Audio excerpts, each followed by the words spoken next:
Welcome to Public Comment. I'm John Dunbar, former mayor of Yountville. And I'm Alfredo Pedroza, a farmer. Thank you for joining us as we talk about politics, people, and whatever else is on our minds. But before we go inside with this episode's guest, we have some disclosures. Alfredo. Whoa. Well, John, what is this new segment we're going to be talking about? We're going to talk about either events we've attended or things that are happening in and around Napa. Just things we're experiencing. We'll share a little bit of the backstory. Kind of like a gender review, what's new, what's cooking type of thing. Yeah, so... You want me to kick us off? I wish you would kick us off. Well, look, we're sitting, and I'm staring at the Kohl's building, the former, Mervin's, for those of us that have been here a while. It's getting demoed, and I don't know if people are picking up the noise. This is a construction site.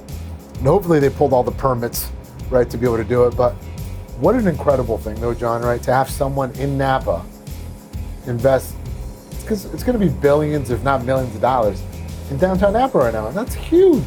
Yeah, I know it's been my understanding is about a 12-year process already, 6 years with the city of Napa. That's light speed in government talk, John. But it's an incredible development opportunity. You're right about people willing to invest in downtown Napa and provide a fresh new opportunity for hotel, some living space, retail, but also what's important, they're revamping the whole community space. Well, so I think that's going to be a great fresh thing. And I'll tell you, a quick trip down memory lane. When I was a young, energetic council member, one of the things we fought was for money for Murray Plaza. And I had to convince the council and Mike Parnes to set money aside for Murray Plaza because I cared about it. Right? I was like, this is epic. We're at the clock tower. And then when I saw what they were doing, I was like, this is even better, right? Like the energy, right? And all I wanted was energy, right? And to me, what you're seeing in Napa is in this economic time where there's uncertainty, you have someone willing to write a check. And it's real money. And I think sometimes, John, as locals, it's like, oh, it's just money. It's like, it's still someone's money that they're taking a risk on. And they're doing it in our beautiful downtown. And I'll give credit because I love to criticize elected officials, but from what I've heard, Scott Sexley has been very supportive of this, and I commend him for that. Because that's legacy stuff, that's real stuff, sticking your neck out for something that's gonna transform Napa. So I give him credit, and maybe the other council members are on board, but they deserve a shout out for that. Yeah, I know it's hard. Sometimes people see change as a negative. I like the term evolution because it builds on the foundation of downtown. They're acknowledging some of the architectural features of some of the original buildings downtown. They're evolving from that the early days of downtown Napa, and they're revitalizing it, and they're bringing energy. Of course, yes, they're bringing money that is so important to support all the city services, to support the community, and so I'm excited. It's going to be a multi-year project, but just looking across the street and seeing it starting to become a reality is pretty exciting. Build, baby, build, John. I think someone said that. But what's another one? Like, have you been monitoring what's going on in Monterey, maybe? Well, it's been interesting because we have a lot of wine regions that we keep close watch on, and just recently, Monterey, one of its industry groups announced that it has to shut down because it ain't so, John. What happened? Their members have basically canceled their membership. They have wineries, not many of them, but they had winery members that could no longer support paying the dues that allowed the association to operate.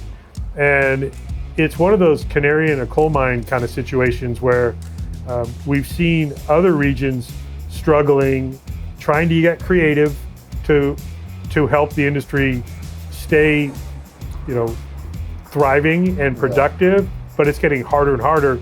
And it's just a real reality check with what's going on in Monterey. I think it's something that people should be paying attention to, because if you think Napa's, immune for that, we're not. It's called the value proposition. And it means you have to create value. If I'm gonna write you a check to be part of your wonderful group, what are you gonna do? And I'll say this, and I mean it to all the groups, Napa's having a hard time right now. Our industry's having a hard time. And I actually would like to see more leadership. I'd like to see more bold thinking. I'd like to see more taken risk. This is worth defending. We all say that, right? And we'll point to process. We're going to do the general plan. Well, what are you doing to help people today? These are the people that are writing the checks, John. Like, these are principals writing a check to belong to these groups. Well, what the fuck are they doing?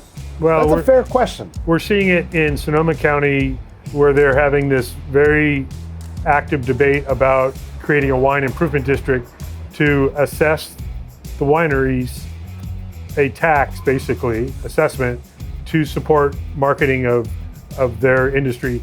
Lodi is also looking at doing it. There are other wine regions, some of which have it in place. Yeah. We happen to have Visit Napa Valley that's a great partner in helping, along with the tourism improvement district funding that each of the jurisdictions get. But to your point about the challenges of the industry and agriculture in general, we need all hands on deck with getting support not only from the industry partners, but from local government. But I'll tell you, I think what Sonoma's doing is wrong. Correct? Creating another tax is not the solution. In my opinion, that's not the right answer. You're gonna go tax and create a more expensive barrier to entry. It's not it.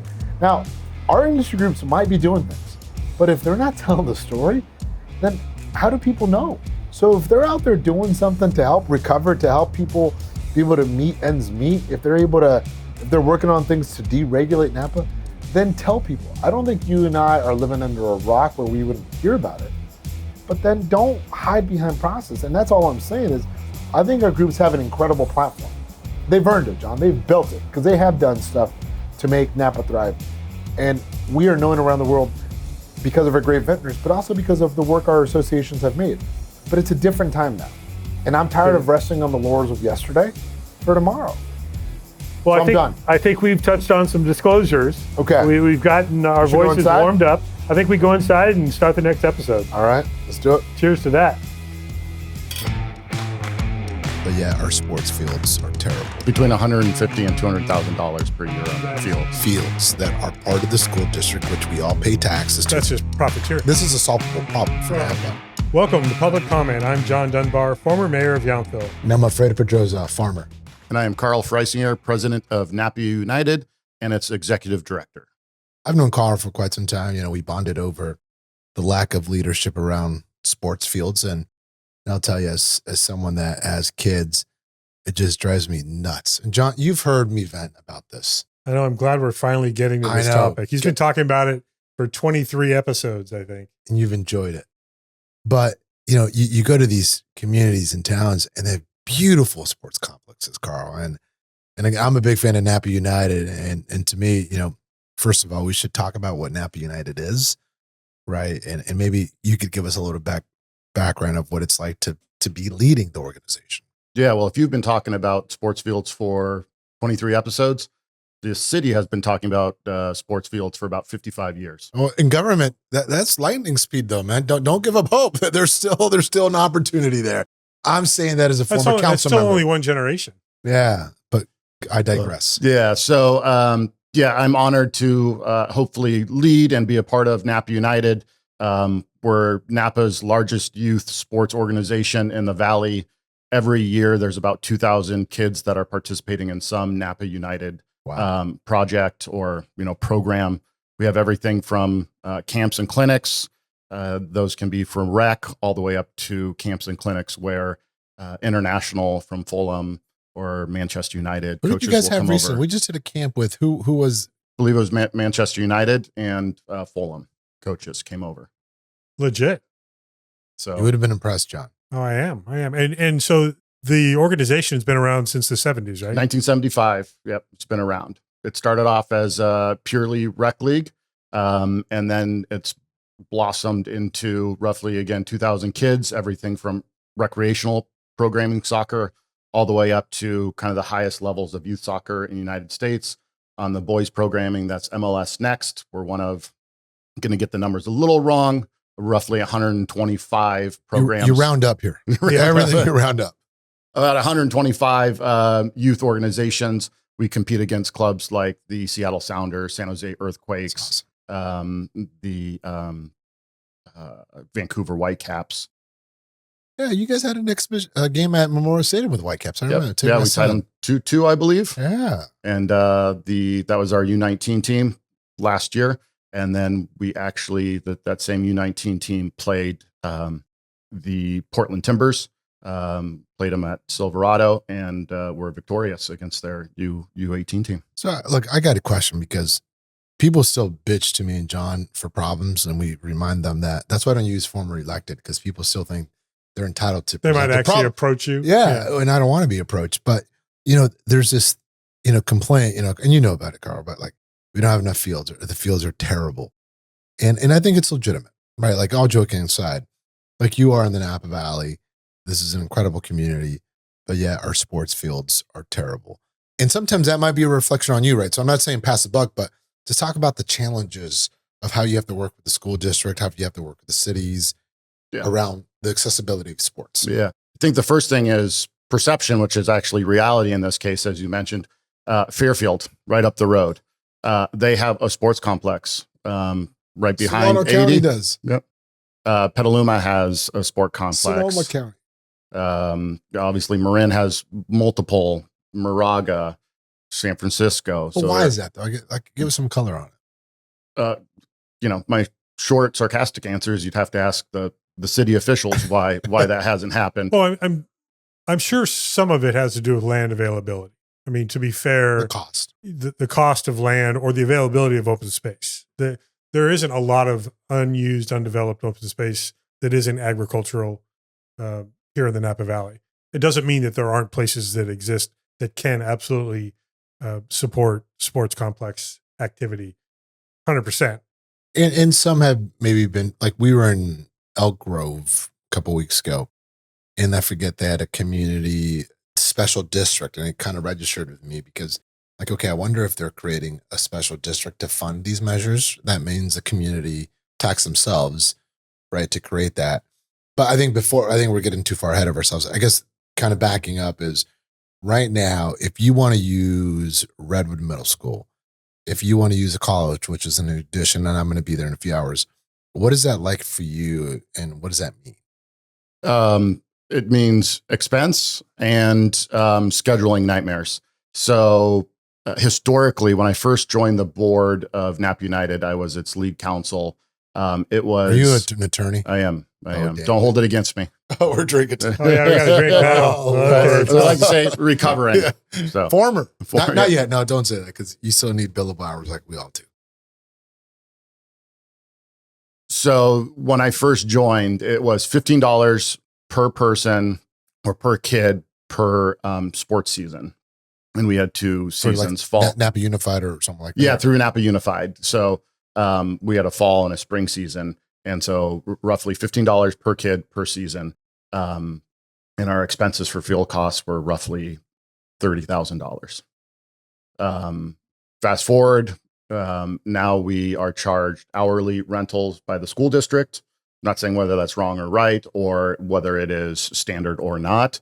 I'm sure we can find examples of where school districts actually work collaboratively with the city and outside nonprofit sports users, and they get some sort of, deal. Time out. So you can stop there. So I'm going to say, so you're using a field that is being used by the same students in our school district, and you're paying a fee for that. Yes. They charge a nonprofit fee that's a reduced fee from the for-profit fee. What an incredible concept. But move on. I'm not trying to be sarcastic. I'm just, I'm enlightening. No, because here's the thing though, John, I think part of it is people don't know that, right? And some of the podcasts where we've had the best feedback on is it's not exposing, but bringing light to the reality of what you do. And you are paying a fee to use fields that are part of the school district, which we all pay taxes to. I just wrote a check for a small remodel to the Napa Unified School District. We're paying into that. And you as a nonprofit are paying to use those fields. Correct. Yes. And as a non-parent, I'm also paying into that school district. How do you feel about that? Not thrilled, but I get the part about being community. And that's where I feel like sometimes the public school district misses the opportunity to be part of community, that it's sometimes maybe run more like a for-profit business and not so much as a community partner. Um, and I think there's another opportunity that we haven't gotten to yet about Harvest Middle School.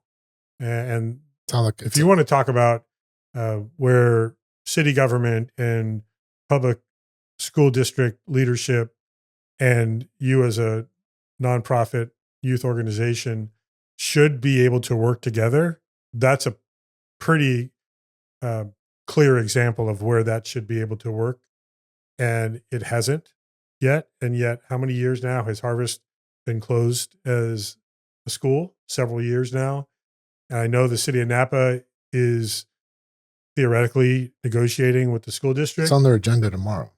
Okay. So what's going to happen? What I know historically from having worked with the school district on property disposition, they're after the biggest dollar they can get.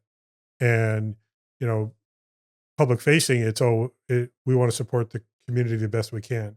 Well, the best you can is to provide some of these existing sports facilities available to you. I get you need insurance if you're on somebody else's property. There's some real common sense, understandable costs, but when you're paying $30,000 in rent, that's just It's not even 30 now. It's more. No, it was 30. Now or it's what? Yeah, between $150,000 and $200,000 per year on That's- fields. yeah. So now That's that's what Napa become United is spending. Yes. now that's just profiteering, is what it sounds like. Now For I a don't know all the school details, district right? that So we pay taxes to, and they benefit from public dollar. But you have an issue. Not, I shouldn't say you have firsthand experience of what it's like in the former town you used to live in, of how great it is working with the school district. So that's a separate podcast that you and I can talk about. But I think it would be great though, so you've done this before. Carl. You've tried to work with government. And again, it's not assigning blame, but I think it's something that I think you have to explain because the public doesn't see that, right? Like we complain about the conditions and it's not by lack of effort, right? So I'm not trying to give you an easy way out, but I think you do got to tell the story of what you do to try to procure those fields and try to get those fields. Yeah. So our main fields are through the school district. I've had a lot of meetings with the school districts trying to get better quality fields and more access to fields. And the school district actually owns more recreational field space than the city of Napa owns. Really? Yeah, I haven't yet. I've been told that in meetings with Now, officials. how is it like when I'm biased towards soccer because I think it's the best sport, but to be fair, they're also having to deal with lacrosse and football. So how does that work for you as the president and executive director of Napa United? Are you collaborating? Are you communicating with these other leagues, or give us the behind the scenes on that? Yeah, we work really collaboratively with the other, I'll call them field sports, football and lacrosse. Good relationship. We pretty much know the fields that we use, and we try and now with going back to one of your other questions, we have to go into a field reservation system and reserve the field. But historically, and being a good community partners as we are with them and they are with us, we know what fields we've historically used. During daylight hours, savings time, when the light really goes down, and very few fields have lights, and the lights that they do have are supplied by the nonprofits that have to fuel them and maintain them. But then we work collaboratively. Lacrosse will call us up and say, hey, daylight's going down. We need another field. It's like, great. We're not using it Friday. Please use it. And if you need another day for like an hour, we can try and do a gym session or something like that. And it's all these things, even the football experience, I think is fairly low impact. So, when you're wearing cleats, I get it. There's a little bit of wear and tear on turf, but being able to, and also being youth, most are smaller, lighter. It's not you and me playing sports. Yes, but still, I get it. There's maintenance, there's irrigation. I know because we've talked before, me being on the Napa Expo board of directors, about being able to use some of that grass space, especially when it looked like maybe the former Oakland Raiders were going to return to Napa for training camp, and that was going to be a loss of some of your facility space. So there are small pockets in especially in and around the city of Napa but it's challenging. You talked about just the youth sports scheduling. Then you get into all of the other activities that are scheduled on these spaces. It gets complicated pretty fast. But I'll tell you just an example, John. So after this, I got to go pick up my son, take him to Napa College, and I'm fortunate because it's a great field. But then my wife has to go and pick up her daughter and take her to Silverado Gym because she's practicing inside the gym. We do it, but think about the challenges that presents on families, right? It's not easy. Not to say that if you had one master facility, it'd solve all the problems, but that's the reality of what people are facing, right? And that's assuming that you have an employer that's willing to allow you to do all this, to leave a little bit early, to go take your kids. And to me, I think that's what's missing. Carl's, the issue, right? You're having to have this haphazard approach of you'll take something here, you'll take something here, and you make it work, right? But it is hard for families that want their kids to be involved in sports, right? So maybe tell us a little bit about what you've been working on.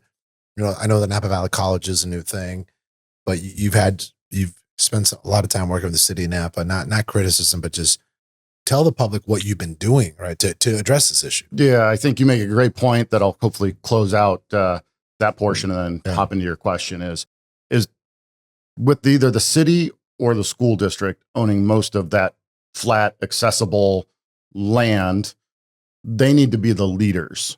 We can tell them what Napa United wants, but they need to lead the discussion and be invested in making it happen for the community if the city wants it. If they don't, they need to be open with their constituents and tell them that, I think. But that is the main way to get some sort of complex that will reduce the burden. Does it need to be a Davis Legacy field with 16? No. Doesn't need to be that. Sure, great. But 3 to 5 fields in a central location, that will reduce so much burden off of the other good quality fields that we have. Make it more accessible. Yeah. The only thing I'll push back a little bit, right? Because as elected officials, though, we have so much stuff on our plate, right? It's the trash rates, it's the new, capital improvement list. So an elected official, their attention span is this sometimes because you're spread thin. Now, I would tell you if I were up there, I'd take it and say, we're doing this, right? But sometimes you don't have that, right? And I think when you don't have that, I think you all showed flashes when South Jefferson was being talked about. You packed the rooms, a lot of people were there. But I think we as a community sometimes you don't, so it's not criticism of you, but we move on, right? We keep showing up to the game, we bitch about it. You bitch to John or me at Pete's Coffee, and then we hear about it, and then it's like, we're done. Yeah. It's like, no, because then the next week it's the same complaint. Right. So I think I also want to challenge the community and our parents saying, what are you going to do about it? And you do have some successes because, one of our mutual friends is out there finding properties on church properties and, improving fields. So there's different solutions, but yes, it is government's job to lead. But when you don't have that leadership, you can't keep doing the same thing and expecting different results, man. Right. You need a community to say, okay, well, I'm not going to accept that. And I'm going to corner you when I see you. Right. And I don't know if that happens. Well, we've tried. Yeah. Yeah, we've tried. So tell us what you've tried. Yeah. So, I mean, we've tried political measures, let's just tell us what you were trying to do, like South Jefferson. Yeah. Currently. Yeah. So South Jefferson, in front of or behind, depending on which direction you're coming from the Meadows, there's an acreage there of 56. It's 56 acres. The whole parcel that the city of Napa owns is actually a little larger. But 56 acres has been an area that they have put dredgings on. It's in most of it's in the 500-year floodplain. It's not wetlands anymore. I'm making an assumption on this point because they've dumped river dredgings on it, and I don't think they'd be able to do that. So we approached the city to, hey, let's develop this. We want to be a leader in it. You won't really have to pay for any of it. We'll try and get other funds of money from our community, from other governmental agencies. And it was frankly an uphill battle. We had to pack a room even to, get on the agenda. We had to pack the room for even to the city council to allow us to, do some due diligence on the property. And, I has it gone anywhere? Comments. It has not gone anywhere. the issue that we run into, and some of your criticism or pushback is correct. I feel like we get so far, but we get defeated. Yep. Even when we get to go and do that, and it is pulling teeth just to try and do something good for our community. And then we have to invest Napa United's money, which is, based off of people that have paid their dues. So it's the community. And we are investing in due diligence. And the city, in my opinion, made it very clear that they were not interested in even developing that parcel of land. It was clear on the PowerPoint, and John can speak about this when government doesn't want to do something. We mentioned the CEQA bomb.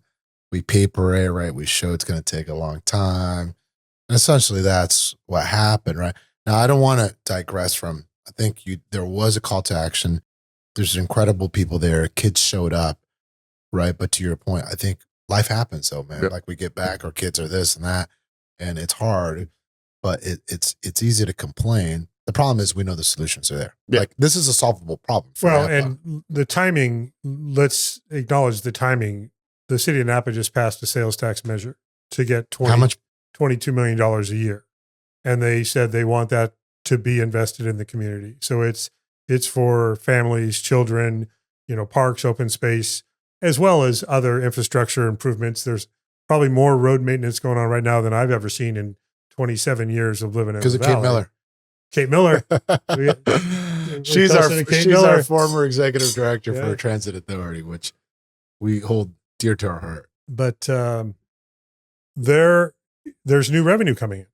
And this city council has committed to supporting the community with that money. And so whether it needs to be reintroduced or a new approach is made, there might be funding available, even if there isn't a location or a full baked plan yet.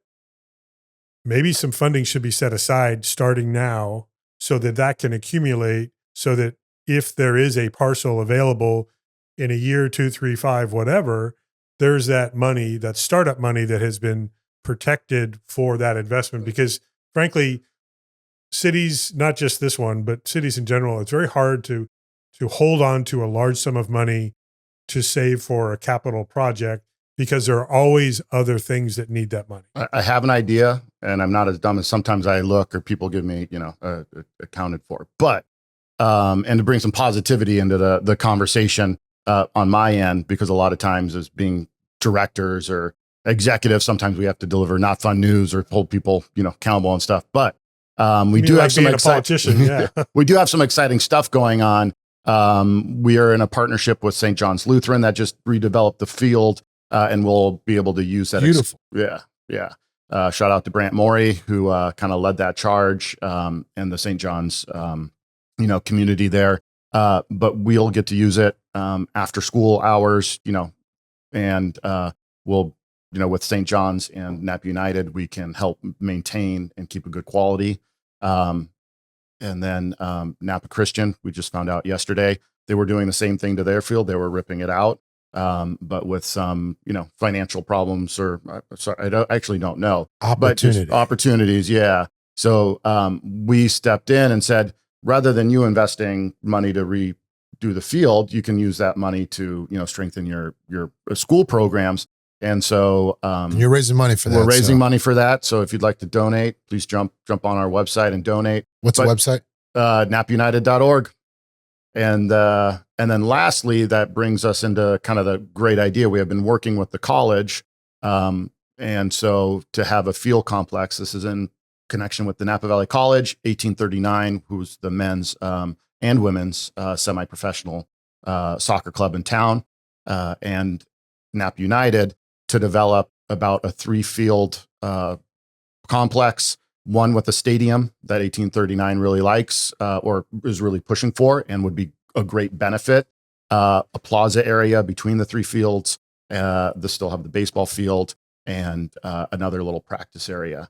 So that can be used for obviously soccer. It could be used for football, lacrosse, and other community types events with the stadium, whether it's concerts, whether it's an end of the marathon, whether it's there's the parking lot. Turkey run. Yeah. But something you're like looking that. at creative solutions. Creative solutions. Multi-use. And where the city comes in, to your point, is right down the road is Kennedy Park. Kennedy Park, they've had a master plan for a long time. If you get 2 more soccer fields, I'll say soccer fields, but multi-use fields, recreational fields for soccer, lacrosse, football, you could have a nice little 5-field complex within a quarter of a And I mile. think to your point, let's just not be negative Nancy's. I think the creativity of working with some of the churches to have this private-public partnership, Karl, I think that's good, right? Because you're taking advantage of what's there, right? So I think that's the positive. But John, to your point earlier, though, Harvest Middle School, right? Going through this discussion of what it's going to be when it grows up, when Napa Unified sells it, and the city's expressing interest. But what are they doing to reach out to the sports teams, right? To show leadership. And I guess that's my issue. It's like, I'm tired of the politicians because we did it, man. Like we knocked on doors. We said, we were for families. Well, here's an opportunity to do something. So I am calling them out. Like, I'm tired of the talk. Do something. It is hard. That's why no one's done it.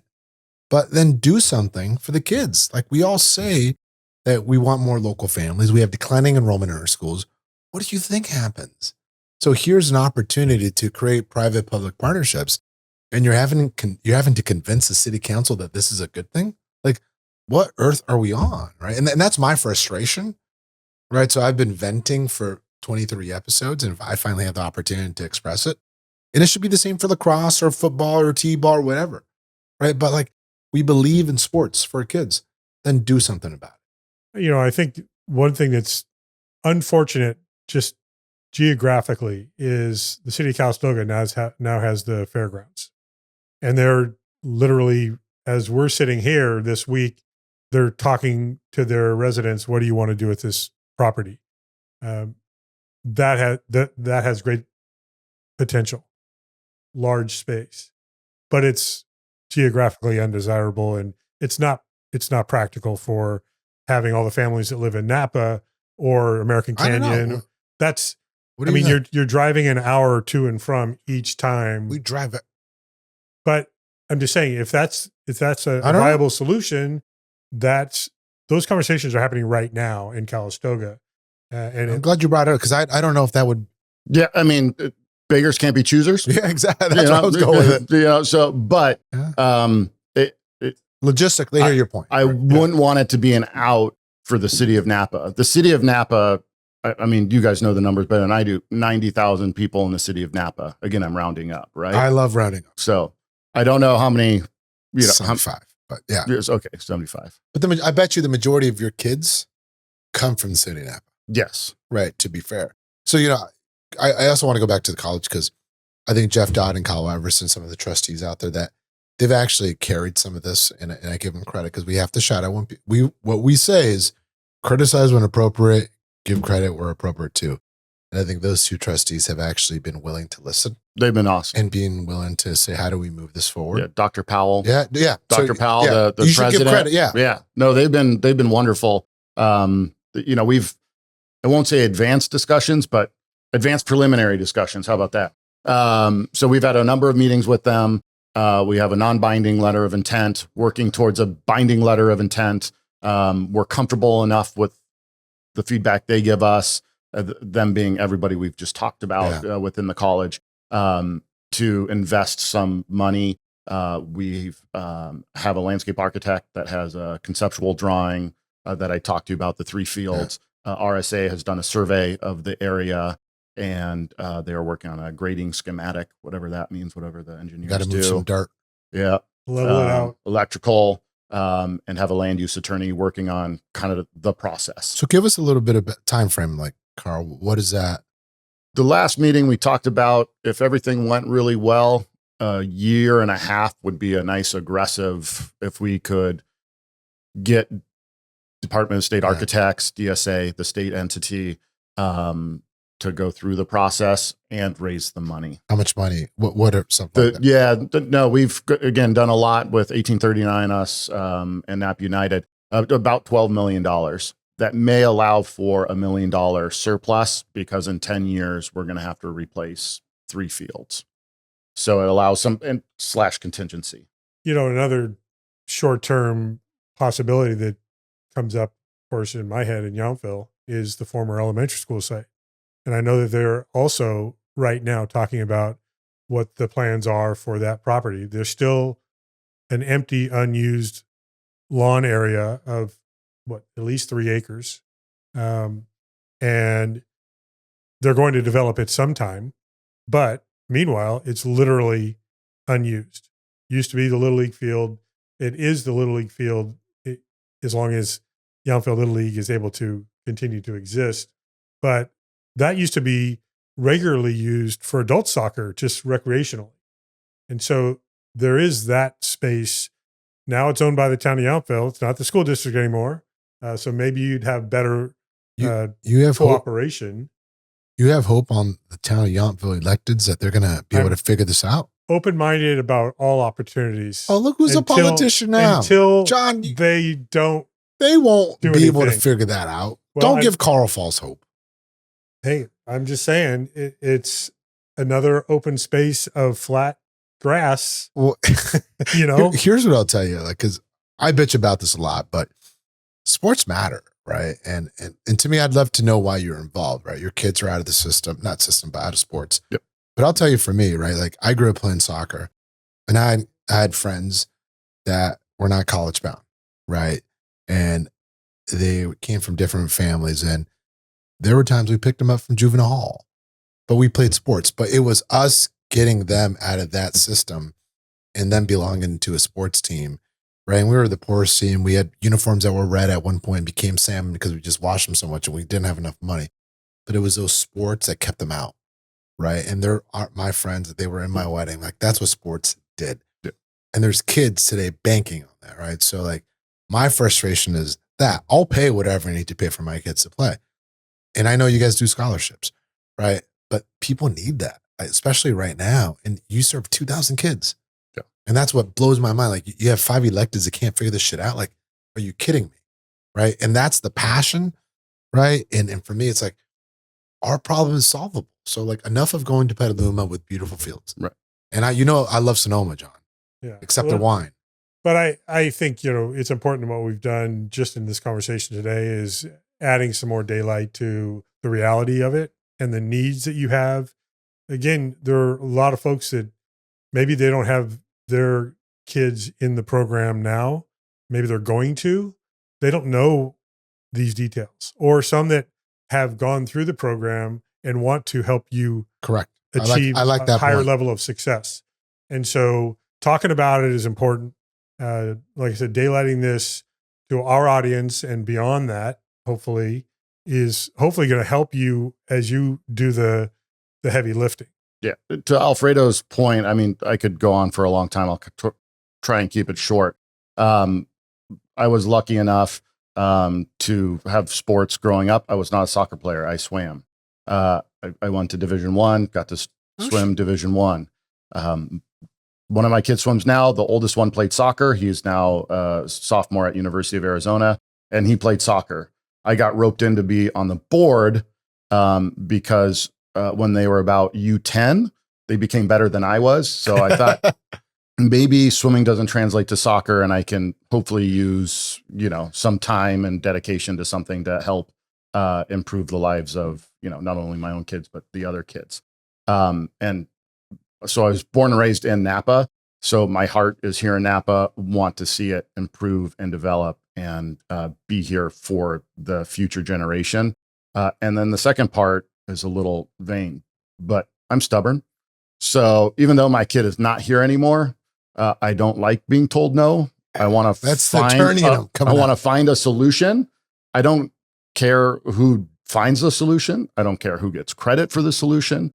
I just want the solution, and I'm happy to help out in the ways that I can. Well, I think that's a perfect way to end our conversation today, toasting to finding solutions and continuing to support our young folks for the kids. For the kids. For the kids. For the kids. Cheers. Cheers. Cheers. To future athletes. Alfredo, I'm glad we finally got to one of your main subjects, which is youth sports and the lack of sports fields and sports complexes here in Napa Valley. I'm just wondering, did you have anything else you Don't wanted do to it, share? John. You're teasing me, right? You know, you asked me early on if I would run for office again, and I said no. I would do it on a singular mission, it's just to get this shit done. Because I'm just tired. I'm tired of all our friends, because there are friends who run and they have kids and they say they want to help the community and they want to make it family centric, and they got a gift. Not even on a pedestal, it's on a golden platter. And they don't deliver. And I just don't understand, because when we ran for office and we were in office, John, we got shit done, like tangible things for our community, where we had to fight and scrap and hustle for it. Here it's been given to them and they can't even do it, right? And I don't think I'm wrong, because we don't have the sports complex, right? So I don't get it. And Karl was very diplomatic today around, the issues. It's a hard job. 2,000 kids, that's who they're serving. 2,000 kids in our community in a time when they're growing up so different, and our current leadership is not able to deliver on that outcome. It just frustrates me. Well, I'd say let's see if the Napa City Council, with with its new $22 million in income sales tax revenue coming in, and their commitment to supporting community, let's see if they put the money where their statements are. And we also need support from the Napa Unified School District that has the land. In some cases, shuttered campuses where those could be converted to support youth sports and other youth activities. Wow. But we need partnership to go along with the passion. Well, look, there's two things. One, it's the electeds.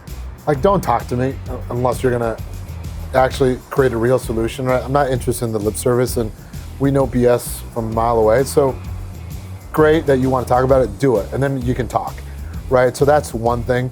The other part is for our community, right? I think our community members, like, I'm proud of you for showing up to one council meeting. There's more to that. And I get it, because after this podcast, John, I got to go take my kid to soccer. My wife's going to take him to another soccer for my daughter. Like, I get life gets in the way. But if this matters enough, I'm not going to keep letting you complain at Pete's Coffee or my other coffee shop, or when we're out in town about the fields, because that's the easy thing to do. Well, don't take the easy route. Join Karl, not just with your cents and dollars, that's appreciated, right? But show up. And you know these electeds, we know them, John. We run into them. We're at social functions. Hold their feet to the fire. How many times did people do that to you and I, John? Why are they different? Like, they elected to run for office, then do something. Like, we all love to talk about the platitudes. Oh, we want to leave this place a better place than when we got it. Phenomenal. You've memorized the tagline. Like, can we actually now go do it? And that's what I hope. So my takeaway from today's episode: vote Pedroza 2026, baby. No. Yeah, let's toast to that. Here we go. Caleb, you better edit that out, because that's not what this. I'm not doing that. You got my vote. No, I will fund and support other people to do it. I'm just telling you. That's a yes. Enough. I heard yes. No. I'm gonna go have my cigar now.